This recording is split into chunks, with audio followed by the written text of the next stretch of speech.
నాగర్ కర్నూలు జిల్లా కల్వకుర్తి నియోజకవర్గంలో గత 2 రోజులుగా కురుస్తున్న భారీ వర్షాలకు మున్సిపాలిటీ పరిధిలోని పలు కాలనీలో వర్షపు నీరు చేరి రోడ్లన్నీ జలమయంగా మారాయి.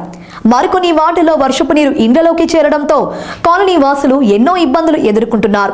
స్థానికంగా డ్రైనేజీ వ్యవస్థ సరిగా లేకపోవడం వల్లే కాలనీలు జల దిగ్బంధంలో చిక్కుకుపోయాయని స్థానికులు అధికారులపై మండిపడుతున్నారు. మరోవైపు విరామం లేకుండా కురుస్తున్న వర్షాలతో మట్టి మిద్దెలు కూలిపోతున్నాయి. వర్షం నీరు ఇండ్లలోకి చేరడంతో ప్రజలు అవస్థలు పడుతున్నారు.